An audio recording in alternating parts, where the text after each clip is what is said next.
Bonjour tout le monde et bienvenue dans cette vidéo. Aujourd'hui c'est une vidéo un peu spéciale car je dois me reposer parce que je suis enrhumée. Je pense que vous l'entendez, donc j'ai décidé de faire une vidéo sur comment soigner son rhume. Voilà. Donc je vous présente les produits que j'utilise en temps normal pour soigner son rhume. Je vous mettrai les liens dans les descriptions. C'est tous des produits qui coûtent moins de 10 euros et qui coûtent en moyenne 5 euros. Voilà. On va commencer par vraiment les trois choses essentielles qu'il faut faire quand on commence à sentir un rhume arriver et qu'on peut faire pendant son rhume et qui soignent déjà un minimum très bien.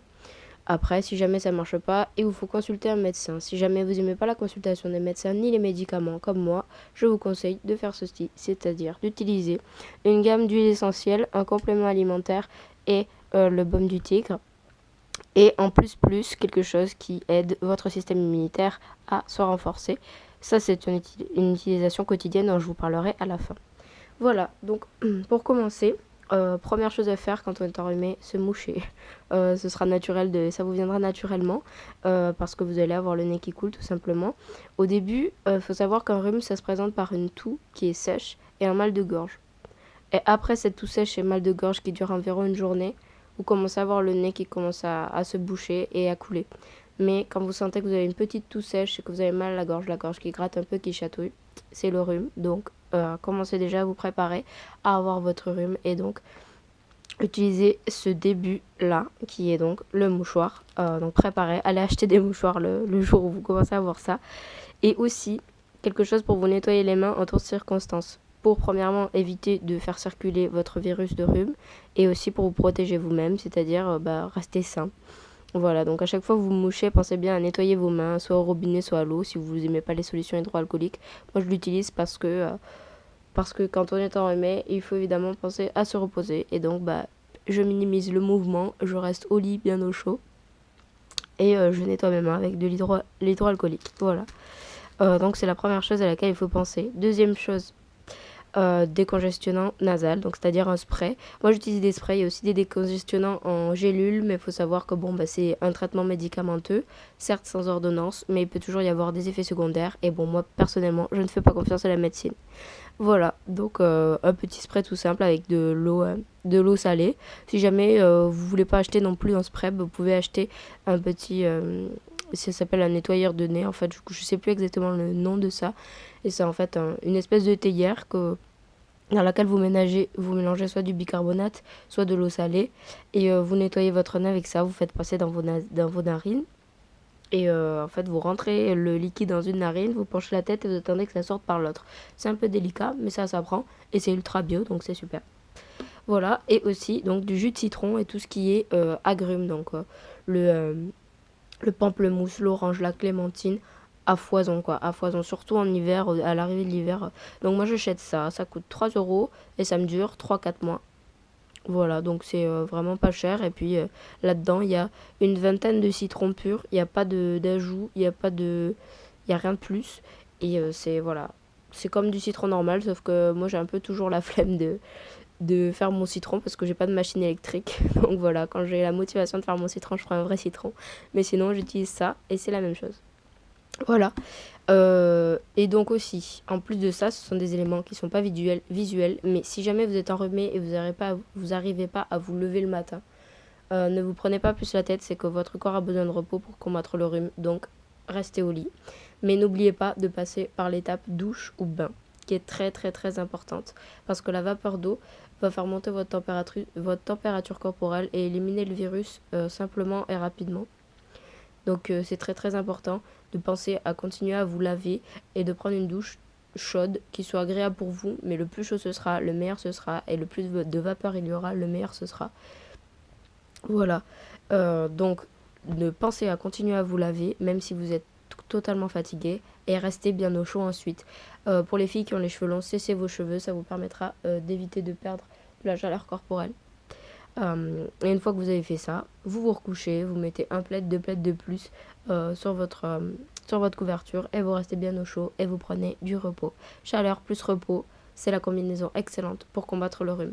Quand bien même vous n'auriez pas ni ceci ni ceci, vous nettoyez le nez, vous vous douchez et vous dormez. Et ça va changer votre vie déjà.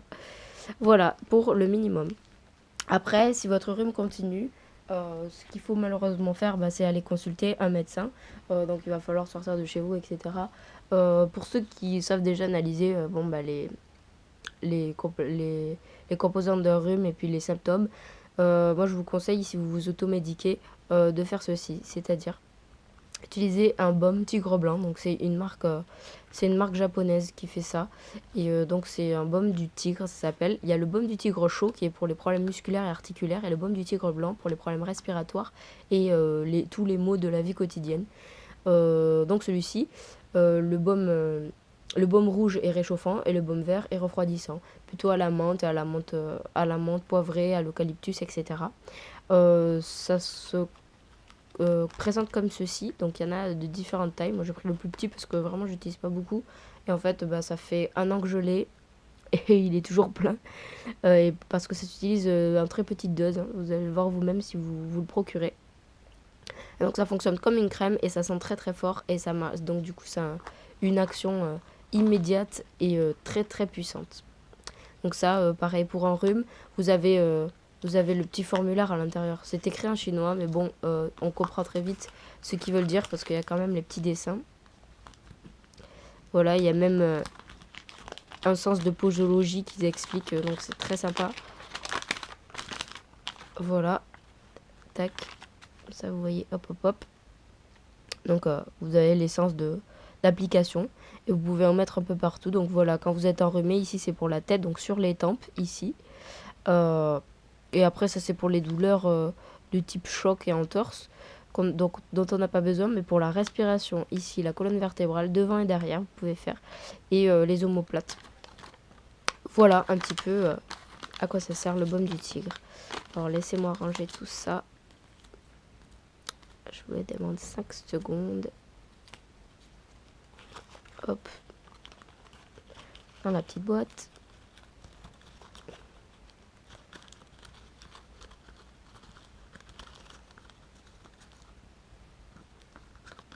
Tac, tac, tac. Super. Donc ensuite, qu'est-ce que j'utilise quand j'ai mal à la tête? Parce qu'il arrive que je sois enrhumée et que j'ai pas mal à la tête. Donc dans ces cas-là, ça sert pas à grand-chose. J'utilise donc de la camomille. La camomille, en fait, ça aide à diminuer les douleurs.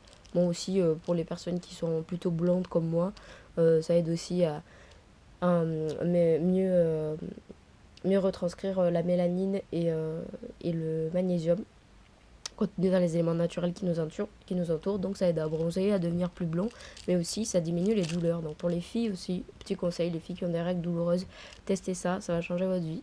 Et donc pour les maux de tête aussi, pareil. Donc, moi j'ai arrêté tout ce qui est Doliprane, Efferalgan, etc. Et j'utilise plus que de la camomille, et c'est exactement les mêmes effets, voire même mieux, parce que dans les éléments naturels, il n'y a pas d'accoutumance, comparé au Doliprane. Vous commencez avec 1-2 Doliprane dans vos premières maladies, vous finissez avec 4 dans celles qui suivent, et ça marche plus. Donc voilà, la camomille, élément naturel, pas d'accoutumance, c'est super. Je reviens vite fait aux éléments essentiels, parce que dans votre alimentation, je vous conseille aussi de boire des thés au citron, donc aux éléments naturels. Vous pourrez rajouter dedans du gingembre, de l'ail. L'ail, quand vous mangez, l'ail, ça aide à stimuler aussi vos défenses naturelles, et du bouillon de poule. Donc de la soupe, vous faites une petite soupe avec du bouillon de poule et des pâtes si vous voulez. Vous faites chauffer vos pâtes et vous laissez l'eau en fait et vous mettez un bouillon de poule et vous mangez ça comme un bouillon. Peut-être vous pouvez le mixer, c'est aussi bon, c'est pareil. Donc c'est des soupes de grand-mère qui marchent excessivement bien et c'est prouvé scientifiquement que le bouillon de poule aide à stimuler les défenses immunitaires, particulièrement contre le rhume.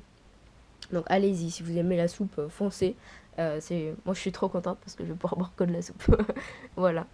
Pour ce qui est des huiles essentielles, revenons à ça. Donc j'utilise du tea tree. Tea tree qui a des valeurs sympathiques parce que ça donne de l'énergie. Donc ça va vous permettre d'éviter la fatigue en temps normal. Mais là du coup vous sentir un peu en état normal et pas forcément ultra fatigué. Voilà. De l'eucalyptus pour la respiration. De la menthe poivrée pour les douleurs, pour l'anesthésie et aussi pour la respiration. Et évidemment la propolis. Alors, les huiles essentielles, combien ça coûte? Le baume du tigre, ça coûte entre 5 et 10 euros, je crois. La grande camomille, pareil. les huiles essentielles, vous trouvez toutes les huiles essentielles entre 5 et 10 euros. Elles dépassent jamais 15 euros. Donc voilà, par huile essentielle par contre, donc c'est un peu excessif. Mais si vous achetez ne serait-ce que l'eucalyptus et le tea tree, vous avez déjà deux huiles essentielles qui sont utilisées très couramment et qui vont vous resservir pour n'importe quel autre besoin d'autre si vous commencez votre banque d'huile essentielle. Voilà. Donc la menthe poivrée et l'extrait de propolis. Donc la propolis, c'est extrait du miel et du pollen. Ça soigne principalement les maux de gorge et ça aide aux défenses immunitaires. Donc celle-là, elle est un peu vieille, donc je suis en train de la finir. Elle a 3 ans déjà. Donc elle périme très bientôt, donc tant mieux que je l'ai fini en même temps. Elle m'a coûté 7 euros. C'est un agriculteur du sud de la France, de chez moi, qui fait ça. Vous en trouverez partout et même dans vos petits marchés, vous aurez souvent des agriculteurs qui en produisent tout seuls. Et donc, ils peuvent vous dire exactement combien de pourcentage d'extrait de propolis il y a dans votre solution. Moi, celle-là, elle était à 20%, donc elle n'était pas très forte, mais c'était la première que je choisissais. Et ça m'a bien servi. Voilà. Et ça marche très bien. Extrait de propolis, vous pouvez en prendre sur un sucre ou dans une cuillère de miel, parce que le miel, c'est fantastique. Utilisez du miel aussi. Ça va adoucir votre gorge. Et c'est quelque chose qui renforce vos capacités immunitaires aussi. Donc quand vous êtes enrhumé, une cuillère à soupe de miel le matin. Vous mettez 3 gouttes de propolis par-dessus. Si jamais vous n'avez pas de miel, sur un sucre ou bien dans une cuillère. L'avantage de la propolis, je trouve que c'est un bon goût. Comparé à d'autres trucs naturels qui n'ont pas forcément bon goût. Enfin, quand je prends une cuillère à soupe avec de l'eucalyptus et du miel, c'est pas top. L'extrait de propolis, c'est bon. Donc même les petits, ils vont aimer ça, quoi. Voilà. Si vous avez aussi, si vous êtes quelqu'un qui utilise souvent des huiles essentielles, vous avez des pastilles sans goût qui se mangent. Vous pouvez les mettre dessus, ce sera pareil. Et c'est très sympa. Voilà. Et donc le petit plus ici que je vous propose, c'est le pollen. Ici, vous voyez que j'ai un gros pot. Ça fait 3 ans que j'ai ce pot. Il est fait 250 grammes. J'en utilise quotidiennement. C'est-à-dire que je mets une pincée dans mon thé quotidiennement. Je fais pas ça tout le temps. Mais quand je le fais, c'est à peu près 3 mois. Donc, et ça tient très très très très bien. Comme vous voyez, bon, il a 3 ans quoi. Et j'ai payé ça 5 euros. Donc vraiment 5 euros pour 3 ans. Pour renforcer son système immunitaire tous les jours. Go. Donc voilà, je vous conseille vraiment de faire ça. C'est aussi un sucrant naturel. Moi personnellement, j'aime pas le goût, donc je sucre pas tous mes aliments avec ça. Mais c'est vrai que c'est un sucrant naturel, donc ça peut aussi vous servir de substitut de sucre par rapport au sucre normal, au sucre roux. Et voilà. Et à l'essence de stevia aussi. Donc c'est plutôt sympa, c'est très bon. Euh, Vous pouvez en mettre dans votre thé, ça se dilue tout seul. Ça dépend des marques après au niveau du diluant. Celle-ci se dilue pas très bien. Il faut mélanger et ça laisse un goût. Mais bon, le pollen aura toujours un goût, que vous le vouliez ou non. Donc pour les gens allergiques au pollen et au miel, c'est très dommage. Parce que c'est vraiment un renforceur de défense immunitaire incroyable. Mais ce que je peux vous proposer en contrepartie, c'est vraiment les vitamines C, le citron, les agrumes. Allez-y, donnez-vous-y à cœur joie. Buvez du jus de fruits, du jus d'orange, du jus de citron, de pamplemousse à fond, quoi. Et ça fera, je pense, le même effet si vous buvez tous les matins un verre d'eau chaude avec un demi-citron. Ce sera équivalent à une pincée de pollen dans votre thé. Voilà. Bon, bah, je pense que c'est à peu près tout. Donc pensez bien à vous moucher et nettoyer vos mains ensuite pour éviter de propager le virus et vous sentir mieux au niveau de l'hygiène. Vous douchez tous les jours. Lavez votre nez. Alors par contre le lavage du nez c'est 3 fois par jour grand max. Parce que quand même si jamais vous le faites trop ça va faire l'effet inverse de décongestionnement. C'est-à-dire que ça va vous congestionner encore plus. Ce serait dommage. Buvez un petit peu un jus de fruits au moins dans la journée. Une soupe, des boissons chaudes, du thé, allez-y. Au minimum un, mais vous pouvez aller jusqu'à plus. Vous pouvez en boire toute la journée si vous voulez. Et reposez-vous au lit, bien au chaud. Vous vous habillez chaudement, vous mettez au lit et vous vous reposez. Vous lisez un livre, vous regardez une série. C'est le moment de terminer la série que vous n'arrivez jamais à terminer si vous voulez. Et prenez un bain ou une douche bien chaude avec de la, de la vapeur. Je reviens sur les huiles essentielles, j'ai oublié de vous préciser quelque chose. Les huiles essentielles, quand vous les utilisez, vous pouvez soit alors faire une diffusion avec un diffuseur d'huile essentielle, vous mettez 2 gouttes de chaque. Après, ça dépend de vos affinités avec les huiles, c'est-à-dire moi je mettrais techniquement un peu moins de tea tree parce que j'aime pas l'odeur, et eucalyptus et menthe poivrée, 2 gouttes, 1 goutte, ou inversement, ou 2 gouttes de chaque. 2 gouttes de chaque, c'est la base. Comme ça fait quelque chose d'équilibré. Et donc, vous diffusez ça dans votre chambre, ça va humidifier l'air. Vous pouvez aussi en mettre quelques gouttes dans votre thé si jamais vous n'êtes pas trop sensible aux odeurs et tout ça, et que vous arrivez à l'avaler. Parce que c'est vrai que, bon, digérer des huiles essentielles, c'est pas évident et toutes ne se digèrent pas. Ici, la menthe poivrée, l'eucalyptus et le tea tree, ça ne se boit pas. D'accord, on ne boit pas le tea tree comme ça, on le mélange. Et les posologies sont particulières, donc informez-vous avant de digérer du tea tree. C'est une application cutanée à la base, le tea tree. Donc vous pouvez le faire dans les diffusions, mais pas en absorption physique. L'eucalyptus globulus et la menthe poivrée, ça se mange, ça s'applique. Donc voilà, c'est sain et voilà, ça s'utilise un peu pour tout. Donc allez-y, vous pouvez mettre 1 goutte, je vous conseille 1 goutte si jamais vous avez jamais utilisé. Puis après, bon, bah, si vous êtes habitué, faites à votre guise. Voilà. Bon, je tiens aussi à m'assurer qu'il n'y ait pas de problème qui se retourne contre moi, parce que malheureusement, ça peut arriver.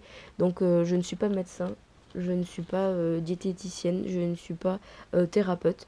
Donc je ne peux pas vous assurer que toutes ces méthodes marchent, mais je peux au moins vous montrer que des gens les utilisent couramment, mes amis et moi, et c'est efficace. Donc voilà, je ne peux pas vous assurer aussi, c'est vous et vous seul qui vous attribuez des posologies. Donc réfléchissez bien avant de le faire et soyez sûr de ce que vous faites. Ou si vous faites un test, faites-le au minimum en premier pour prévenir de n'importe quelle réaction. Vous êtes responsable de vos actes et non pas moi, même si je vous fais une vidéo conseil. Voilà. Bon, je vous remercie, c'était Ségolène Torres dans la vidéo spéciale édition sur le rhume. Au revoir et à bientôt.